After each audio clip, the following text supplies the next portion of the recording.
Սոսի հեռուստատեսության եթերում լուրեր լրատվականն է, բարև ձեզ։ Օրերս լրացավ ազգային հերոս Մոնթե Մելքոնյանի ծննդյան 55-ամյակը։ Այդ առթիվ Կապանի համար 5 հիմնական դպրոցում միջոցառում էր կազմակերպվել։ Մասնակիցները երախտագիտության խոսքեր հնչեցրին, հիշեցին հայրենիքի զինվորի անցած մարտական ուղին։ Կապանի համար 5 հիմնական դպրոցում 3 ռազմահայրենասիրական ոգիներ թևածում, 4-րդ դասարանցիները ազգային հերոս Մոնթե Մելքոնյանին էին մեծարում։ Դահլիճից լսվող երաժշտության բարձր ձայնը բոլորին համախմբել էր մեկ հարկի տակ ու բոլորը միասին հիշում ու դրվատանքի խոսքեր էին ասում Աբոյին, նույն ինքը Մոնթե Մելքոնյանին։ Ծնվել է 1957 թվականին նոյեմբերի 25-ին ԱՄՆ-ում, Եղեռնի ճանաչեց փրկված և Կալիֆորնիայի Վայսելիա քաղաքում անգլիաներ Չարլզ և Զաբել Մելքոնյանները։ Այս տարի լրացավ Մոնթե Մելքոնյանի ծննդյան 55-ամյակը։ Արցախյան ազատամարտի նվիրյալը մի առիթով ասել էր. «Եթե կորցնենք Արցախը, կփակենք Հայաստանի պատմության վերջին էջը», ու մինչև վերջ պայքարել է հանուն Արցախի փրկության։ Դպրոցականները ոգեկոչող երգերով ու բանաստեղծություններով շնորհավորեցին ազգային հերոսի ծննդյան տարեդարձը։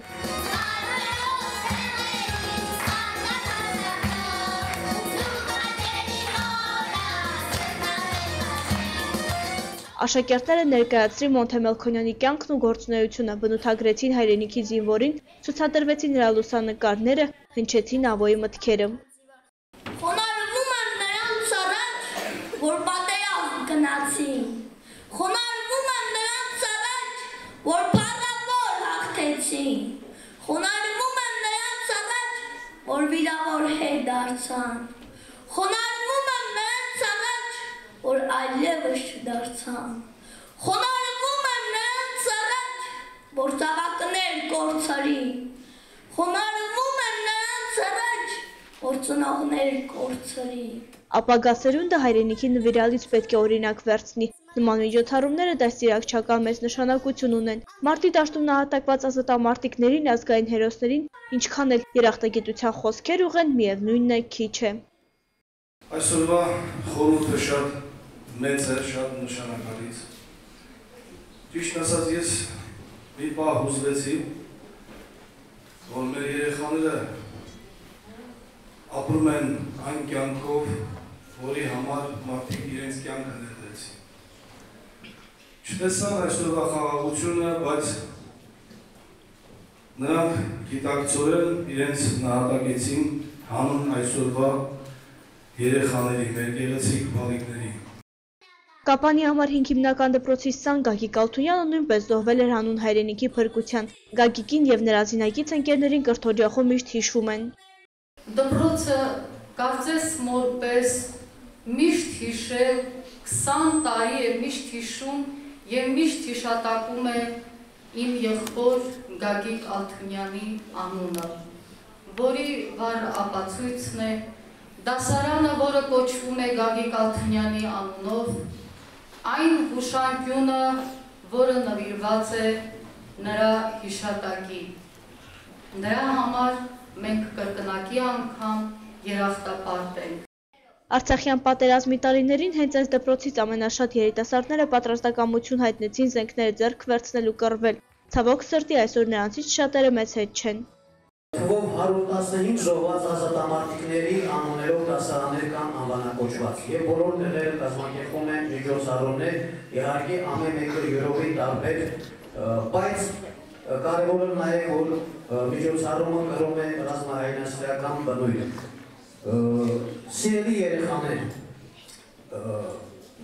միջոցառումը կազմակերպելիս մոտ մի 15-ից 20 անգամ փորձ է կատարվում։ Եվ ես ձեզ ասեմ, որ անպայման այդ ոտանավորները, երգերը, որը ռազմահայրենասիրական բնույթ է կրվում, դա նստված է թողում երեխաների մեջ։ Միջոցառումից հետո աշակերտները այցելեցին Բաղաբուրճի հուշահամալիր և հարգանքի տուրք մատուցեցին զոհված ազատամարտիկների շիրիմներին։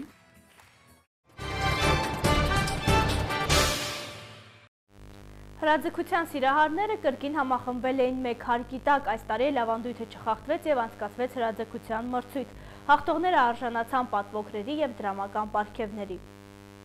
Կապանի մանկական զբոսայգու հրաձգարանում այսօր իրենց ուժերն էին չափում կրակելու սիրահարները։ 175 միավոր վաստակած տղաները պայքարելու էին առաջին տեղի համար, նրանք թվով 23-ն էին։ Ամեն տարի անցկացվող մրցույթին հրաձգության սիրահարները հետաքրքրությամբ են սպասում։ Գուցե այս անգամ կկարողանան քաղաքի ռեկորդ սահմանել։ Ապագա զինվորի համար կրակային պատրաստությունը շատ կարևոր է, ասում է կազմակերպիչը։ 182 միավոր վաստակած համար 2 ավագ դպրոցի աշակերտ Արտյոմ Մարկարյանը արժանացավ առաջին տեղի մրցանակին 15000 դրամ։ Երկրորդը Յուրա Հայրապետյանն էր, իսկ երրորդը Արտակ Առաքելյանը։ Վերջիներիս ևս դրամական պարգևներ տրվեցին։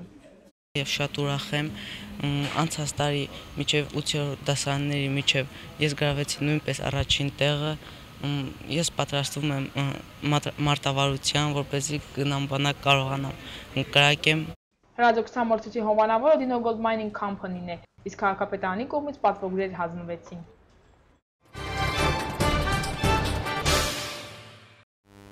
Գորիսի պետական քոլեջում Չարենցի 115-ամյակին նվիրված գրական ցերեկույթ էր կազմակերպվել։ Հրավիրվել էր գրականագետ Դավիթ Գասպարյանը, ով ներկայացրեց Չարենցի կյանքն ու ստեղծագործական ուղին։ Ինքը մեր ժամանակի առաջնորդն է, որովհետև ինքը ազատության ոգին ու ազատությունն ինքն է, Չարենց։ Այո, այն ազատության սահմանը, որ Չարենցը նվաճեց, մենք այսօր շատ հետ ենք այդքան ազատությունն ընկալելուց։ Հայ մեծանուն բանաստեղծ Եղիշե Չարենցի 115-ամյակի առթիվ մեծ պոետի նվիրված գրական ցերեկույթ էր կազմակերպվել Գորիսի պետական քոլեջում։ Հանրապետությունում հայտարարված Չարենցյան տարին է եւ մենք որոշեցինք, որ պետք է քոլեջում Չարենցյան օր հայտարարենք եւ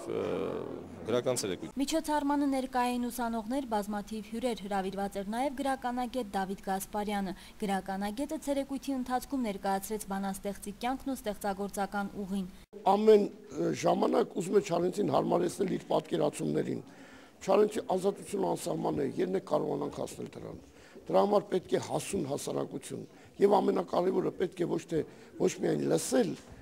այլև կարդալ, բնագրին մոտենալ, սկզբնաղբյուրին մոտենալ։ Նրան այդպես միանգամից ըմբռնելը շատ դժվար է, բայց այնքան դյուրամատչելի մատուցեց մեր հարգելի պրոֆեսորը, գրականագետը, որ ուղղակի բոլորը Չարենցին տեսան,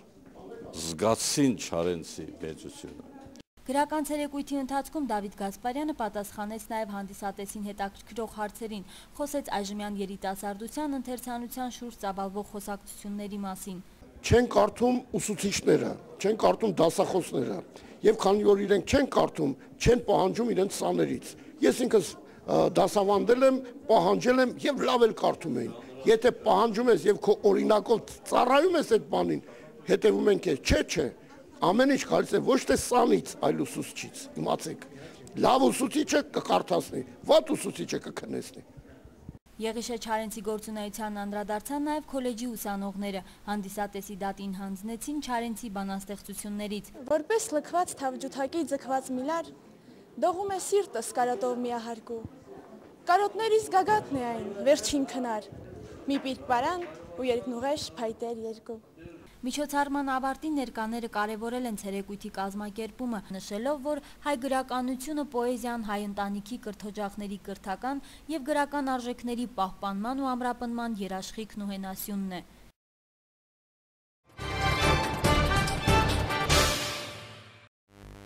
Կապանի թիվ 1 հիմնական դպրոցի աշակերտներից մեկի սիրած զբաղմունքը վարակիչ դարձավ նաև դասընկերների համար թղթից առարկաներ պատրաստելու։ Սիրահարները այսօր մասնակցեցին օրիգամի մրցույթին, ինչը թարգմանաբար նշանակում է թուղթ ծալել։ Կազմակերպիչները մտադիր են ավանդույթ դարձնել։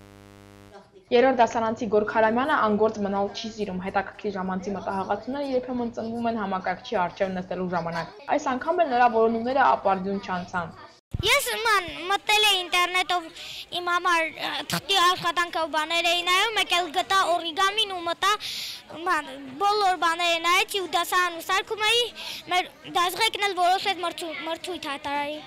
Կապանի թիվ 1 հիմնական դպրոցի երկրորդից 4 դասարանցիները այսօր մասնակցում էին օրիգամի մրցույթին, ինչը թարգմանաբար նշանակում է թուղթ ծալել։ Աշակերտները սկզբում ներկայացին թղթի պատմությունը, աշխարհի տարբեր երկրներում երբ են առաջին անգամ թուղթ օգտագործել եւ ինչից են այն ստացել։ Օրինակ Ճապոնիայում թղթի ստացման եղանակը արգելվում էր հանել երկրից դուրս, իսկ չինացիները մետաքսի ցանցից էին այն ստեղծում։ Որքան մեծ է մանկական ձեռքի հմտությունը, այնքան խելացի է երեխան։ Պատմել է մի հետաքրքիր օրինաչափություն։ Երեխաների մատների մանրաշարժումներն ուղղակիորեն նպաստում են նրա խոսքի զարգացմանը։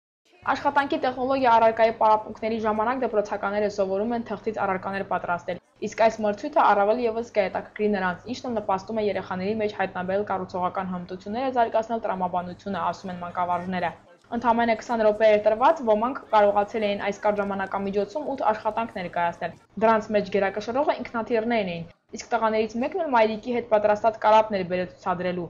Մի թղթից կարող եմ պատրաստել։ Առաջինից սպիտակով ենք պատրաստում, հետո նույնը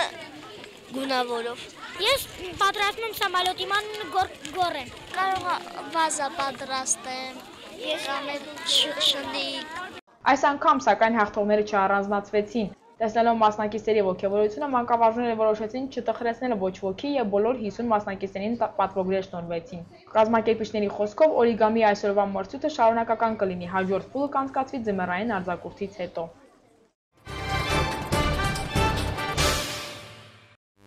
Եգիպտոսի մայրաքաղաքում տեղի են ունենում նախկին նախագահի վարչակարգի տապալումից ի վեր ամենախոշոր զանգվածային ցույցերը։ Պայթյուններ են որոտացել Սիրիայի մայրաքաղաքի արվարձաններում, թողարկման միջազգային լուրերը։ Եգիպտոսի մայրաքաղաքում ցուցարարների եւ ոստիկանության բախման արդյունքում մեկ մարդ զոհվել է, հարյուրավորները վիրավորվել։ Սրանք ամենազանգվածային բողոքի ցույցերն են Հոսնի Մուբարաքի վարչակարգի տապալումից ի վեր։ Ոչ միայն Կահիրեում, այլև երկրի շատ քաղաքներում ոստիկանությունը արդյունքաբեր գազ է օգտագործել ցուցարարների դեմ, որոնք ելույթ էին ունենում ընդդեմ նախագահ Մոհամեդ Մուրսիի իր լիազորությունները ընդլայնելու որոշման։ Մեկ օր առաջ Մոհամեդ Մուրսին հրաժարվել էր իր որոշումը չեղյալ համարելուց, ինչը ընդդիմությունը համարում է հարձակում օրենքի վրա, իսկ իրեն Մուրսիին նոր փարավոն։ Իշխող մուսուլման եղբայրներ շարժման գրասենյակները ամբողջ երկրով մեկ հարձակման են ենթարկվել։ Անցած գիշեր Թահրիր հրապարակը հիշեցնում էր արաբական գարնան իրադարձությունները, իսկ երկրի նախկին նախագահ Հոսնի Մուբարաքը, որը չնայած առողջական վիճակին թերթեր է կարդում, հայտարարել է, թե իրադարձությունների հենց նման զարգացում էր ինքը կանխատեսում, նախազգուշացնելով երկիրը քաոսի մեջ ընկղմվելու վտանգի մասին։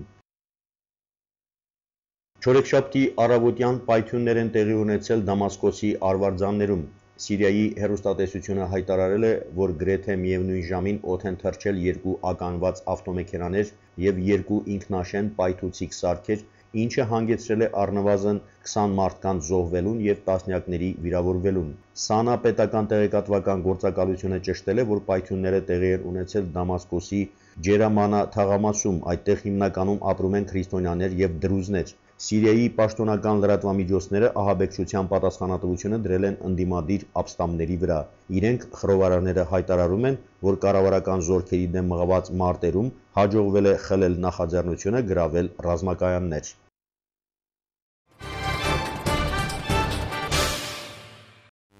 Այսօրվա լուրերը այսքանն են, ցտեսություն եւ ամենայն բարիք։